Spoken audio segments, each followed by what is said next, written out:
Okay, तो अभी हम लोग करने वाले हैं biomolecules and as the name suggest, biomolecules are the molecules which are required for the growth and the maintenance of our body. इतना लिख देंगे तो भी काम चल जाएगा. एंड बेसिकली यही स्पेसिफिक डेफिनेशन है.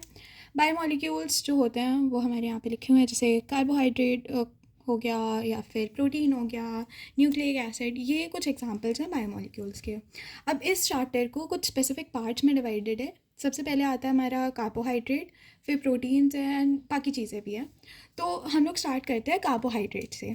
तो ऑप्टिकली एक्टिव पॉलीहाइड्रोक्सी एल्डिहाइड और कीटोन विच आफ्टर हाइड्रोलिसिस प्रोवाइड और ब्रेक इनटू सिंपलर यूनिट्स. ठीक है, इसको अगर हम लोग देखें, इसमें कुछ कीवर्ड्स हैं.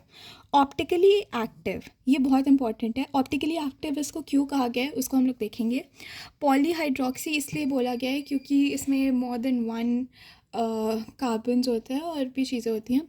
एंड इसमें एल्डिहाइड कीटोन भी प्रेजेंट होता है. तो पॉलीहाइड्रोक्सी एल्डिहाइड और ketones which after hydrolysis break into simpler units. तो मतलब एक बड़ी यूनिट है एंड वो छोटी यूनिट्स में कन्वर्ट हो रही है. इसके बारे में अभी इसकी डेफिनेशन थोड़ी हार्ड लग सकती है, बट जब हम लोग इसके बारे में पढ़ेंगे तो समझ में आएगा अच्छा इसकी डेफिनेशन में ये सब है क्यों. तो अब टाइप्स ऑफ कार्बोहाइड्रेट की बात करें तो हमारे पास 3 टाइप के होते हैं. Monosaccharide, oligosaccharide and polysaccharide. ठीक है, तो मोनोसैकेराइड जो होता है, नाम से पता चल रहा है मोनो मतलब वन. तो those carbohydrates which after hydrolysis do not break. ठीक है, तो अगर हम लोग देखें तो अगर कोई एक यूनिट है, ठीक है, कोई एक यूनिट है एंड इसमें मतलब एक ही कार्बन फॉर एग्जांपल प्रेजेंट है. ठीक है, अगर किसी चीज़ में एक ही कार्बन प्रेजेंट है तो वो किस में टूटेगा. मतलब एक ही कार्बन है तो उसके पास टूटने के लिए कुछ है ही नहीं.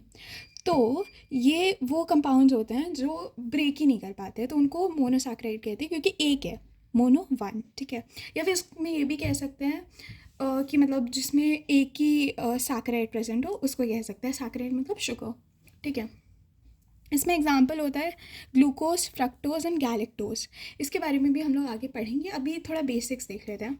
फिर ओलिगोसैकेराइड होता है. ओलिगोसैकेराइड वो कंपाउंड्स होते हैं जो हाइड्रोलिसिस के बाद 10 to 2 यूनिट्स या 2 to 10 यूनिट्स में टूटता है. जैसे कि सुक्रोज, फ्रक्टोज. सुक्रोज जो है उसको अगर हम लोग हाइड्रोलिसिस, H2O प्रेजेंट है तो उसमें हाइड्रोलिसिस करवाया तो फ्रक्टोज एंड ग्लूकोज मिलता है हम लोगों को उसमें.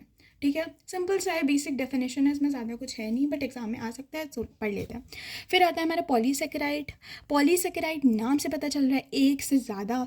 तो ये जो है ये ऐसे कंपाउंड्स हैं जो ज़्यादा यूनिट्स में टूटते हैं, which break into more than 10 simpler units. ठीक है, तो ये लिखा है which after hydrolysis break into many simpler units. And इसमें जो नंबर ऑफ यूनिट्स में जो ब्रेक हो रहा है वो n से बड़ा, n जो है वो 10 से बड़ा है. मतलब वही ओलिगोसैकेराइड्स अगर 10 यूनिट्स तक टूट रहा है, 2 से 10 यूनिट्स तक टूट रहा है तो उसको हम लोग ओलिगो कहते हैं.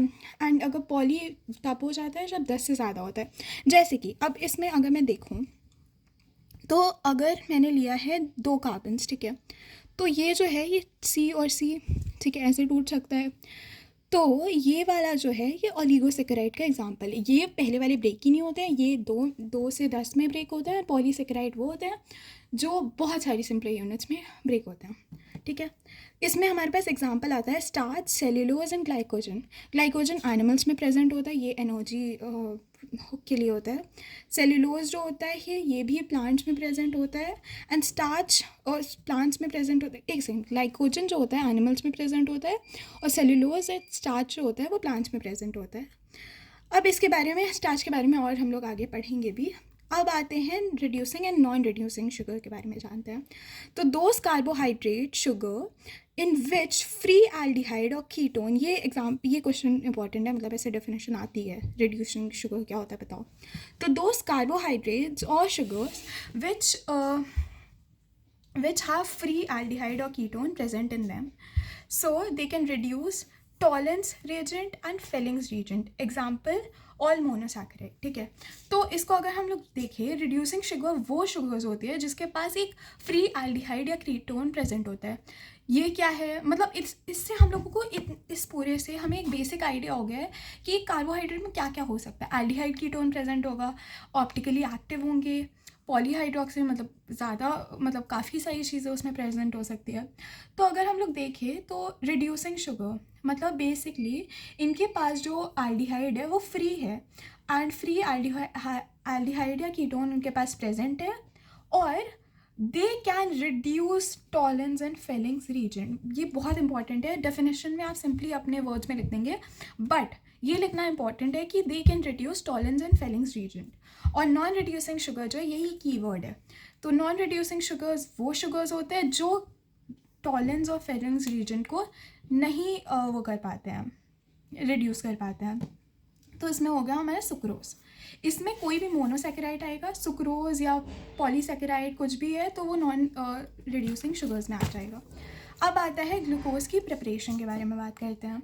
ग्लूकोज हमारा सुक्रोज से बन सकता है, क्योंकि हम लोगों को पता है सुक्रोज जो होता है ये एक ऑलिगोसेकेराइड होता है। नहीं, सुक्रोज हमारा, एक सेकेंड मैं दिखाती हूँ। सुक्रोज